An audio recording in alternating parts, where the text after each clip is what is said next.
ಊಹಾಪೋಹ ಕಟ್ಟುಕತೆಗಳಿಗೆ ಯಾಕೆ ಉತ್ತರ ಕೊಡ್ಬೇಕು ಹೈಕಮಾಂಡ್? ಅದೇ ಊಹಾಪೋಹಕ್ಕೆ ಸಿದ್ದರಾಮಯ್ಯ ಅವರು ಯಾಕೆ ಉತ್ತರ ಹೇಳಿದ್ರಲ್ಲ? ಪ್ರಶ್ನೆ ಮಾಧ್ಯಮದವರು ಪ್ರಶ್ನೆ ಮೈಕ್ ಹಿಡಿತಿರಲ್ಲ, ಏನೇ ಹೇಳ್ತಾರ ಅವರು. 5 ವರ್ಷ ಹೇಳ್ತಾರೆ. ಯಾವಾಗ ನೋಟಿಸ್ ಕೊಡ್ತೀರಾ ಕೆಪಿಸಿಸಿ ಅಧ್ಯಕ್ಷರೇ? ನಿಮ್ಮ ಅಸಂಬದ್ಧ ಪ್ರಶ್ನೆಗಳಿಗೆ, ನಿಮ್ಮ ಅಸಂಬದ್ಧ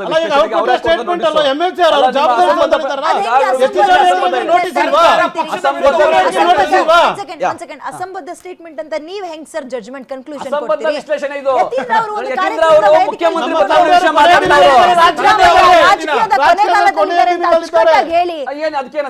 ಹೌದು, ಕೊನೆ ಚುನಾವಣೆ ಅಂತ ಹೇಳಿದ್ರಲ್ಲ ಅವರು.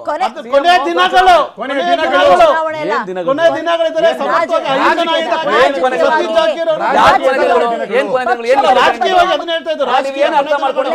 ರಾಜಕೀಯ ಕೊನೆ ದಿನಗಳು ಅಂತ ಹೇಳಿತು. ಹೌದು, ಕೊನೆ ಚುನಾವಣೆ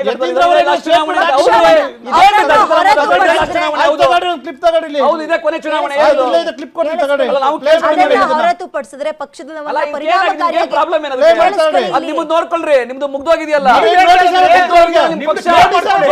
ಬಿಜೆಪಿ ಮರ್ಜಿ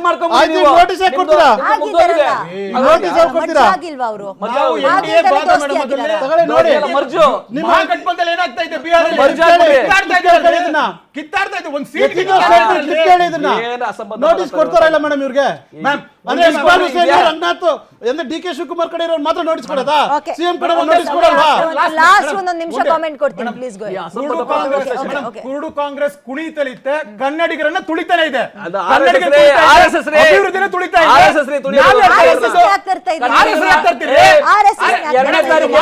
ಬೇರೆ ಸಬ್ಜೆಕ್ಟ್ 2ನೇ ತಾರೀಕು ಏನೋ ಅಭಿವೃದ್ಧಿ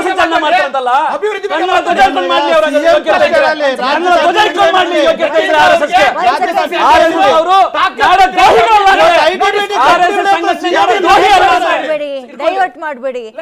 RSS ಪಥಸಂಚಲನಕ್ಕೆ ಪ್ರಮೋಟ್ ಮಾಡಿದ್ಯಾರು? 2ನೇ ತಾರೀಕು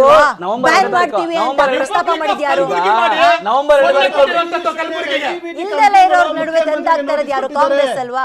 ನಿಮ್ಮ ಬೆಳೆ ಬೇಯಿಸ್ಕೊಳ್ಳಕ್ಕೆ ಅಥವಾ ನಿಮ್ಮ ಸಮಸ್ಯೆಗಳನ್ನ ಮುಚ್ಚಕೊಳ್ಳಕ್ಕೆ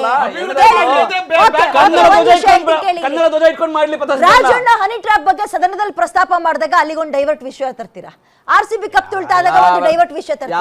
ಈಗ IT ಕೇಳಿ ಇಲ್ಲಿ ಈಗ ಹೋಗಿದೆ ತೆಲಂಗಾಣಕ್ಕೆ, ಅದನ್ನ ಮುಚ್ಚಾಕಳಕ್ RSS ಅಂತ ತಂದ್ರೆ ಅವರು ದಡ್ರು ಅದನ್ನ ನಂಬ್ಕೊಂಡು RSS ಅಂತ ಮಾಡ್ಕೊಂಡು ಹೋಗ್ತಾ ಇದಾರೆ. ನೀವು ಡೈವರ್ಟ್ ಪಾಲಿಟಿಕ್ಸ್ ನ ತುಂಬಾ ಚೆನ್ನಾಗಿ ಮಾಡ್ತೀರಿ ಕಾಂಗ್ರೆಸ್ನವರು. ಕರ್ನಾಟಕದಲ್ಲಿ 2.5 ದೇಶದಲ್ಲಿ ಇನ್ವೆಸ್ಟ್ಮೆಂಟ್ ಅಲ್ಲಿ ನಂಬರ್ 1 ಇದೆ.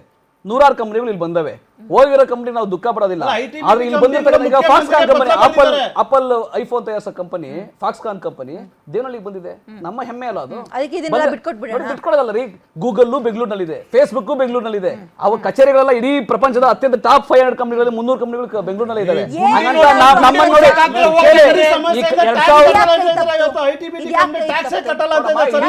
ದೇಶ ದೊಡ್ಡದಿದೆ.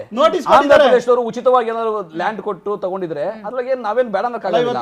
ಬಟ್ ನಮ್ಮಲ್ಲಿ ಬಂದಿರೋ ಕಂಪನಿಗಳು ನಮ್ಮಲ್ಲಿ ನೋಟಿಸ್ ಕೊಟ್ಟಿದ್ದಾರೆ, ಟ್ಯಾಕ್ಸ್ ಕಟ್ಟಲ್ಲ ಅಂತ.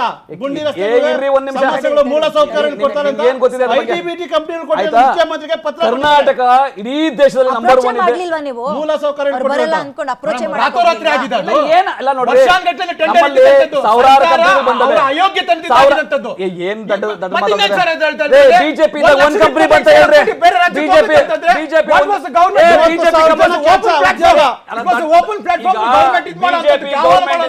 ನಿಮ್ ಸೆಂಚುರಿ ನಿಮ್ದು ನಿಮ್ ಕರ್ನಾಟಕ ಸರ್ಕಾರ ಸಂಚು. ಬಿಜೆಪಿ ಜೆಡಿಎಸ್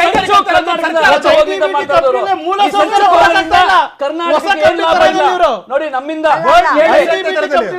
ರಾಜ್ಯ ಸರ್ಕಾರದ ಅವರಿಬ್ರು ಏನ್ ಸಂಚು ಮಾಡ್ತಾರೆ? ಕೊಡ್ಬೇಡಿ, ಕಳಿಸ್ಬಿಡಿ ಕರ್ನಾಟಕಕ್ಕೆ ಅಂತಾರ.